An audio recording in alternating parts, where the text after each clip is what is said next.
మన జమ్మలమడుగులో అత్యున్నత పరిమాణాలతో Aradhya dental hospital intraoral scanner, laser dentistry, OPG ద్వారా డిజిటల్ ఎక్స్రే తో మన జమ్మలమడుగులో ట్రీట్మెంట్ అందించబడును. ఆరాధ్య డెంటల్ హాస్పిటల్ అందుబాటులో ఆధునిక దంత వైద్యం. కాపు వీధి, జమ్మలమడుగు.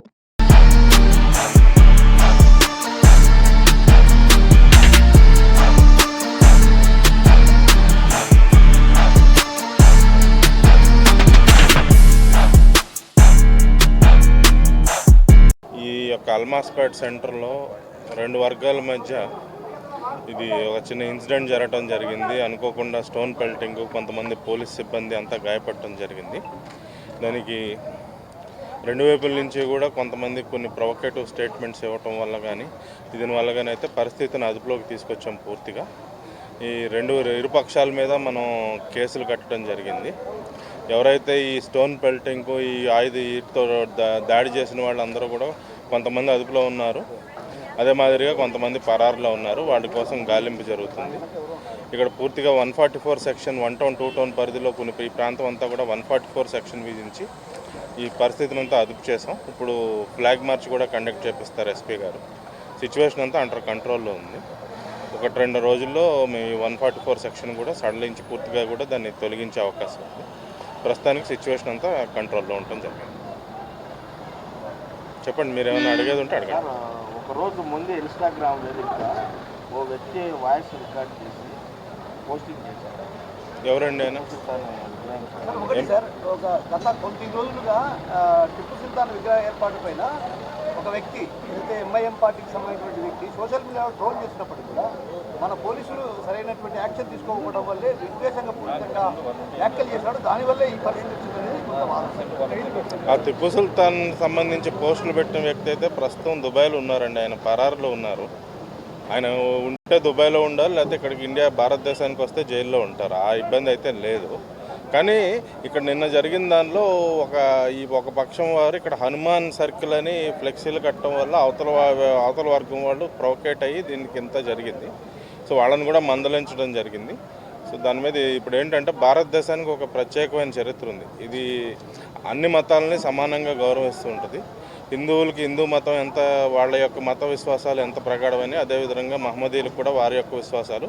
ప్రభుత్వ పరంగా మనం ఈ రెండు వర్గాల వారిని కూడా సమతూకం పాటించి అందరి విశ్వాసాలకి ఎక్కడైతే కాన్ఫ్లిక్ట్ ఉందో కూడా ఒకరికొకరు కాన్ఫ్లిక్ట్ లేకుండా కూడా అంత సామరస్యపూర్వకంగా చేయాల్సిన బాధ్యత ప్రభుత్వం వర్గాలైన, ఎస్పెషల్లీ పోలీస్ వర్గాలైన మీద, తర్వాత రెవెన్యూ వర్గం ఏదైతే మ్యాజిస్ట్రేట్, జిల్లా యంత్రాంగం కానీ పోలీస్ యంత్రాంగం కానీ బాధ్యత ఉంది. సో దానికి సామరస్యపూర్వకంగా మనం చర్యలు తీసుకుంటాం. ఈ టిప్పు సుల్తాన్ ఏదైతే ఉందో ఒక వర్గం వారు కొంతమంది దాన్ని అబ్జెక్ట్ చేస్తున్నప్పుడు ఆ పేరే పెట్టాలంటాం కూడా, అది ఒకళ్ళు పెట్టాలంటాం ఒకళ్ళు కుదరదన్నారంటే దాని మీద వ్యతిరేక. ఇప్పుడు ఈ ప్రజాస్వామ్యంలో ఏంటంటే ఎప్పుడు మనం మధ్య మార్గంలో వెళ్ళాలి. అందరికీ అందరికీ ఆమోదయోగ్యమైన మార్గంలో వెళ్ళాలి తప్పితే నా దారే రహదారి అనేది కుదరదు. టిప్పు సుల్తాన్ పేరు పెట్టాలనేది చేసేది అతను ఎంత తప్పు. దాన్ని ఇక్కడ ఇప్పుడు ఒక వర్గం వారు ఎక్కువ సంఖ్యలో ఉన్న చోట ఇక్కడ హనుమాన్ సర్కిల్ అని నామకరణం చేయడం కూడా అంతే తప్పు. ఇద్దరిపైన మనం చర్యలు తీసుకుని ఇద్దరికి సముదాయించి మత సామరస్యాన్ని స్థాపిస్తాం. సార్, 40 ఏళ్ళుగా ఇప్పుడు కూడా ఇలాంటి ఘటనలు చూస్తున్నాం. ఈ నేపథ్యంలో కొందరు సోషల్ మీడియా వేదికగా కూడా కీలకమైనటువంటి ఏదైతే విద్వేషపూరితమైన వ్యాఖ్యలు చేసేవాల్సిన ఎలాంటి చర్యలు తీసుకోవాలి? ఖచ్చితంగా అన్నీ మానిటరింగ్ చేస్తున్నామండి. యాక్చువల్లీ నిన్నటి రోజు కూడా అధికారులంతా కూడా జిల్లా ఎస్పీ గారు అందరూ విజయవాడలో ఉండటం కానీ కొంత ఇది జరిగింది. ఇక అది ఇక్కడ అన్నిటి మీద సరైన చర్యలు అయితే చేపడతాం. వీళ్ళు హనుమాన్ జయంతికి మేము ర్యాలీ చేస్తామంటే పోలీసులు అడ్డుకుంటున్నారనేది మేము అడ్డుకోవటం అనేది జరగలేదండి. హనుమాన్ జయంతిని అడ్డుకోవాలని ఒక వర్గం వాళ్ళు ప్రయత్నించారు. దాని మీద మనం సామరస్యపూర్వకంగా జరిపిస్తాక నేను దాని మీద రెండు వర్గాలని సముదాయించే ప్రయత్నంలో మనం ఉన్నాం. వాళ్ళ ర్యాలీకి అనుమతి ఇవ్వడం లేదనేది మీ వాదన. 144 ఉండగా ఇవ్వకూడదు కదండి. 144 ఉండగా 144 సెక్షన్ ఉండగా ర్యాలీ ఎలా అనుమతి చేస్తాం? నలుగురికి మించి వ్యక్తులు ఒక చోట గుమిగూడకూడదు. 144 సెక్షన్ ఉండగా నలుగురి కన్నా ఎక్కువ వ్యక్తులు ఒక చోట గుమ్మకొడితే వాళ్ళని చెదరగొట్టి వాళ్ళపై బలప్రయోగం చేసే అధికారం చట్టం పోలీసులకు కల్పిస్తుంది. తిరుపతిలో టీటీడీ మాజీ బోర్డు సభ్యుడు పోలీసులు ఏదైతే ర్యాలీని అడ్డుకుంటారో మేము ఖచ్చితంగా ర్యాలీ చేసి తీరుతామని చూద్దామండి, సముదాయిస్తామండి. అందరినీ సముదాయించి ప్రశాంత వాతావరణంలో ఇరు వర్గాల వాళ్ళు వారి యొక్క మత విశ్వాసాలని పాటించే విధంగా మనం చర్యలు చేపడతాం.